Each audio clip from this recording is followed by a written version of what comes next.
कई सारे लोग मंदिर जाते हैं, अपनी इच्छा ईश्वर के समक्ष रखते हैं। अब यदि उनकी इच्छा पूर्ण ना हो तो हताश हो जाते हैं। अब से जब भी आप मंदिर जाओ, ईश्वर के समक्ष बैठो, हाथ जोड़ो और कहो धन्यवाद।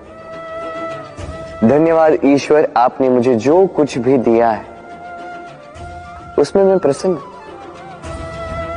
बस मुझे मार्गदर्शन दे कि कैसे मैं अपने कर्मों से, स्वयं अपने कर्मों से वो सभी प्राप्त कर सकूं जो मैं पाना चाहता हूं। ईश्वर से केवल मांगने जाओगे तो ईश्वर के समक्ष स्वयं को बहुत ही छोटा पाओगे,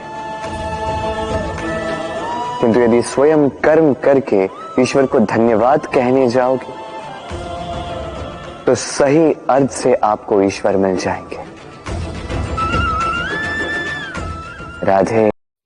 पहला नियम, मित्रता का आधार होता है विश्वास। तो किसी भी दशा में अपने मित्र पर विश्वास रखना, उसकी किसी भी बात पर संदेह नहीं करना। स्वीकार है, मैं सदैव तुम पर विश्वास करूंगी। दूसरा, साथ। यदि मित्र अनुचित मार्ग पर भी चले, उसकी भूल सुधारने का प्रयास करें, उसे उचित मार्ग पे बनाए रखने का प्रयास करें। स्वीकार है कृष्ण, मैं हर हाल में तुम्हारा साथ दूंगी। तीसरा, मित्र जब भी पुकारे, जब भी उसे आवश्यकता, दिन हो या रात, फिर आंधी आए या तूफान, आना होगा।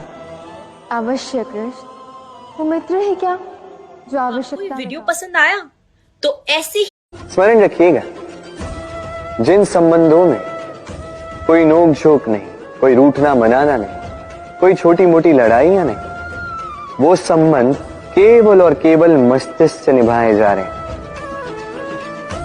मन से।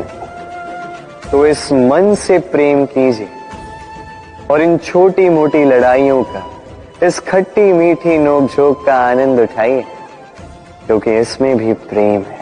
ऐसे ही। क्योंकि जिनसे आप प्रेम करते हैं केवल उनकी भावनाएं नहीं, आपका प्रेमी जिनसे प्रेम करता है उनकी भावनाओं का भी ध्यान रखना आपका कर्तव्य है। और कभी कभी अपने प्रेम को ऊंचा उठते हुए देखने के लिए आपको स्वयं को गिरते हुए दिखाना होगा। यही कुछ कार्य है जो आपको अपने प्रेम के लिए करने पड़ते हैं। राधे राधे। प्रेम का तीसरा वचन, सदैव प्रेमी के मन की शुद्धता देखो, उसके मन की सुंदरता, उसके मन की पवित्रता देखो, उसी को महत्व दो। ये जो शरीर की सुंदरता है ये समय के साथ कम होती जाएगी, किंतु मन की सुंदरता अनंत है। इसलिए सदैव व्यक्ति के मन से प्रेम करो, तन से कभी। वो मित्रता क्या जिसमें आपका कोई मतलब, वो प्रेम क्या जिसमें आपका कोई स्वार्थ। ये दो भाव ऐसे हैं जिसमें आपको कुछ चाहिए नहीं होता, बस देना होता।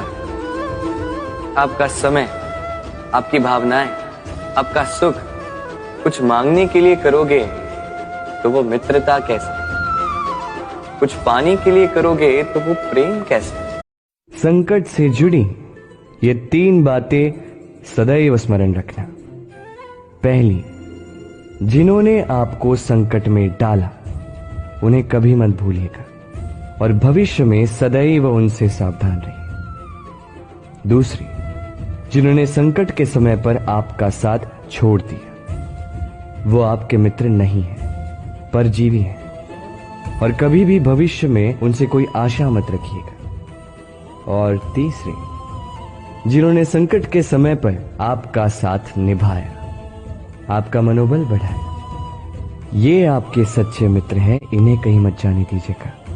तो संकट से जुड़ी ये 3 बातें यदि आप सदैव स्मरण रखते हैं तो संकट भूल कर भी कभी आपके जीवन में पुनः नहीं आएगा। राधे। ये रोटी आपको स्वादिष्ट केवल तभी लगेगी कि रोटी आपके स्वास्थ्य के लिए अच्छी केवल तभी होगी जब ये दोनों ओर से ठीक से सेकी जाएगी, है ना? हमारे जीवन में संबंध भी कुछ इसी प्रकार होते हैं। यदि दोनों ओर से अच्छे से निभाए जाएं, तभी आपको आनंद देते हैं। इसलिए केवल पाने के लिए आतुर ना रहे, लौटाने में भी विश्वास रखें। क्योंकि जब एक संबंध में दोनों ओर से प्रेम होगा, दोनों ओर से करुणा होगी, कुछ करने की चाह होगी, तभी वो संबंध आपको जीवन में आनंद देगा।